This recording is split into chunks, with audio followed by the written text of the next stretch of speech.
The problem of most or some relationships these days is people let loneliness drive them into the arms of fake people. Do I need to say it again? The problem of most or some relationships these days is people let their loneliness drive, or people let loneliness drive them into the arms of fake people. Obuzibu bwa relationships esinga obungi bwa relationships ezimu ennaku zino kyekyokuba nti ekiwubaalo kivuga kisindikiriza abantu abawunzika nga bali mu mikono gy'abantu abatali balambulukufu, abatategeerekeka, abateesigika, ne tukisummarizing into one word, fake. Kikwetaagisa okwawula. Are you going into a relationship because of love, because of loneliness? If it is loneliness that is driving you into that relationship, then you're in trouble. I mean, you're not safe. Good morning. Good morning. Tugenda mu love lab. Suzana mazaalibwa ge mwana wa buwala. Katate twagala tukozesa omukisa gwe gumu. Brother waffe ategeere Suzana ali ku muzuli oba just kawaani.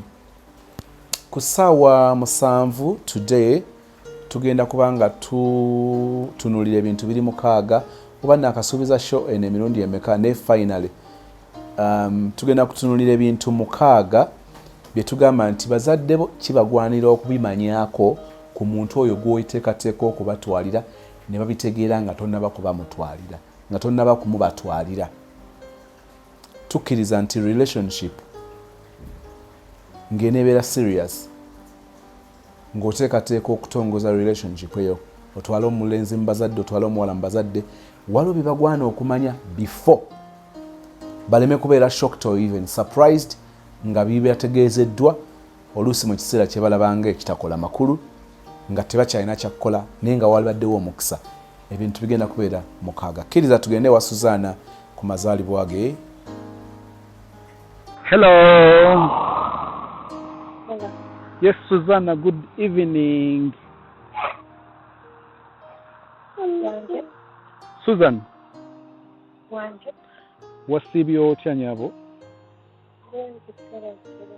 Bulungi. Bampita Moses. Ensonga ekkunkubisiza akasimu nkubidde kugamba that happy birthday dear Susan.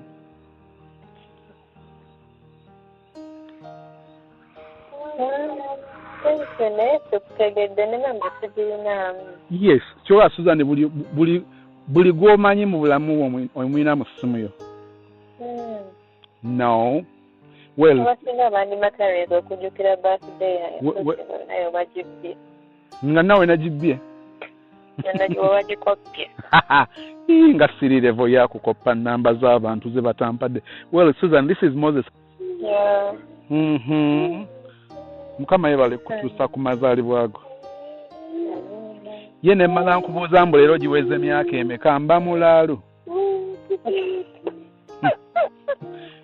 Nze ne mbibuuza Susan, how old are you, Susan? Inze nkitya kyokka Susan, waliwo omuntu eyansabye Susan, waliwo omuntu eyasabye Moses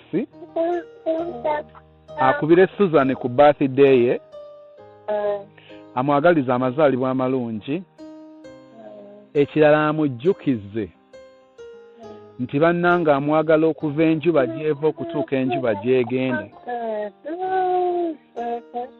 Naye Suzani ka attitude ako but this person bambi agamba nti Susan mugambe nti mwagala nnyo ate nkitegeeza njagala bireme kubeera bigambo naye bibeere bikolwa, tuve mu theory zibeere practical zizokka. Omugambayo ki omuntu oyo? Susan mukwano. Omuntu wabula baby yakuli busy naye obudde bwenkimanyi. Susan, omuntu eyantumye gy'oli si muntu akwegwanyiza that he is just a secret admirer. He is your guy. Omuntu gwe muli mu relationship nga sigamba nti akukwana bukwanye naye nga ayogera antuma eri girlfriend we kati bw'oŋŋamba nti no tomumanye. Awo mbeera nga maama Susan ayina ndebe y'abasajja bali awo.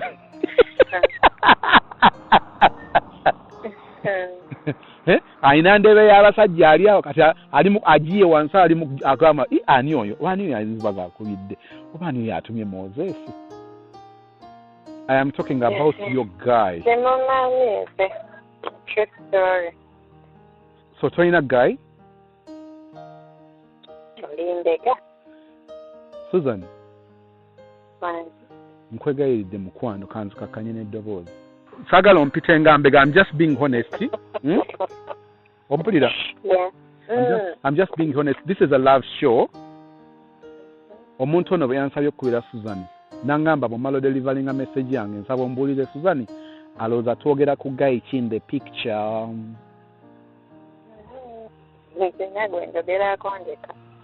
Susan. What? Omanyi no njagala bino bitera ku happeninga kuba guy ng'okubira guy n'ali ebigambo. I'm not live. Susan kyobula Susan, we are live. That is why I'm using one name, Susan, because I want to protect your identity. Yep. Bino bye bibeerawo bino tera bisanga ng'okubidde ba guy nagamba it's my private life, it's between me and her, so I don't want to involve the third party. Nemugamba munnange nno gw'okitwala for granted, but this is how she wanted to know that if you're serious. Ati ndi mukubeera shocked, actually not surprised but shocked nga Susan atandika okumpeta amakoona bannange.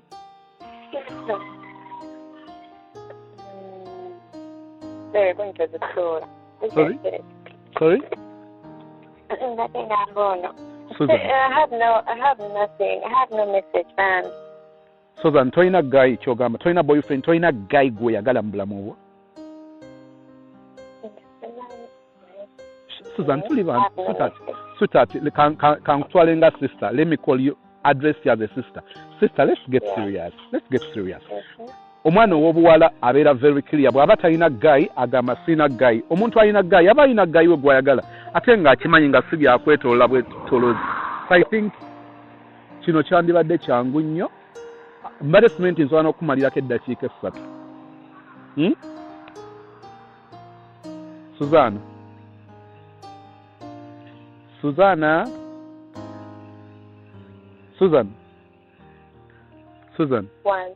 Wanze. Mukwano, mbadde nsaba ndabe ekisa mu maaso go. Tumalirize emboozi yaffe eno nkuleko olabirire baby kubanga naye akwetaaga. So what should we tell this guy? I have no message. You have no message? Susan, toyina guy gw'oyagala? There's no message. Nedda, let's just be clear, Susan. Tolina guy kubanga omuntu eyantumye nkukakasa. Singa yabadde antumye ng'agamba mwana kachiki nkamatira biki yantumye ku muntu gwe bali mu relationship naye. Kati bw'ongamba nti no tolina message ndaba nga like it puts me in a situation of doubting you. Uyampita na uncle. Susan. Wanji sebo nyabo.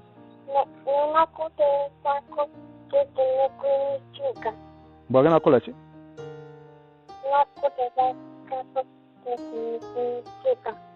So, sibiwulira. Susan. Mukwano tumalirize bambi nkuleko olabirire baby. I have no message. Like serious. I have no message. Okay, just thank you. Yeah. For a surprise. It's a surprise. Have you really just thought? Tell him thank you. Whoever it is. I just tell him thank you. Yeah, whoever it is. Whoever it is. Susan oli mwana wa buwala saagala ng'ambe ekigambo nti naawe bali kikukola kubanga sikikwagaliza. But honestly speaking, okimanyi kikuteeka mu tuluba ly'omuwala omuyayeyaye. No, I'm just asking. Katwogeranga abantu. Just don't be offended. I'm just being honest. Okimanyi kikuteeka mu situation y'omuwala omuyayeyaye.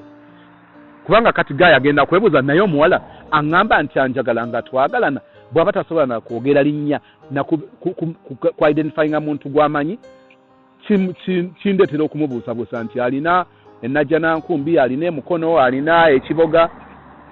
Kati oyinza mugamba otya gaye nga alese claim bwetyo yesotinge adiringe nakyo. Okay, Susan, in summary, what's your message to him? Thank you. Just that. Yeah. Banga simutegedde. Ati banezera mutegedde. Just thank you. Thank you. Singo lyangamba nti Moses, I am getting a message from your woman. Nja kugamba nti that is Rebecca Soz. Singo lyajja gyendi. We have a message from your sweetheart. She loves you so much. Can you tell us who you think she is? I'll be open, frank, direct. That the message is from Becky Sozi. Full stop.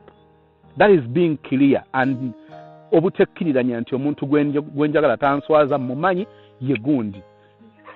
But Susan's message is thank you. Thank you, Chiringe Chiri, to whom it may concern. No, I'm not just saying I don't know how much has come to far out. Thank you. Appreciate. Nakubuuza ekibuuzo kale singa nkugamba nti gaayiwo. Era osigala ogamba nti simanyi gaayi kigwoyogerako. I don't know which exact gaayiwo. Sweetheart, gaayiwo. Gaayiwo mwegamba I love you kubanga I love you tokikozesa ku buli omu. Omuntu gw'ogamba I love you, yo my second part, my missing rib, what? Your guy. So you don't have a guy? You don't know the guy I'm talking about? No, I don't know who you're talking about. You don't know. Wanji? Yeah, serious. Yeah. Okay, Susan. If it's a guy, I don't know who you're talking about. If it's family, Susanna. maybe I can try to see. Susanna. Yeah. Neyanza okwogerako naawe naye nsaba nkubuuza ekibuuzo ekisembayo. Susanna. Ekibuuzo njala tubeere bantu bakulu ffenna. Susanna mumuwulidde. Oba oyo omwana gwali naye waani? Omanyi waliwo ebintu ebiyinza okujja n'ogamba banne mwalabye omwana final yayogedde nange. Anko n'afuuka anko. Omwana oba yeewa gaye yantumye simanyi. Naye ng'omwana muwala final agaanidde ddala okwogera omuntu. Bw'obanga obadde mwana wa buwala nsaba tugende mu comment section. Kubanga mmanyi nti omulenzi alina ebibuuzo ku Love Lab eno. Okusinziira ku by'owulidde, bw'obanga oli mwana wa buwala ng'owa brother wo magezi, taputa kola analysis ku Love Lab eno. Omuwala ono ddala oyinza okumwesiga n'ogamba brother nti omuwala mwesige. Nsaba okozesa observation, nsaba okozesa okutaputa okukwo endowooza eyiyo okusinziira bw'owulidde Love Lab eno. Ono omuwala tumuyite ki? Ono omuwala ali biki? Tusinkane ku 7. Good morning.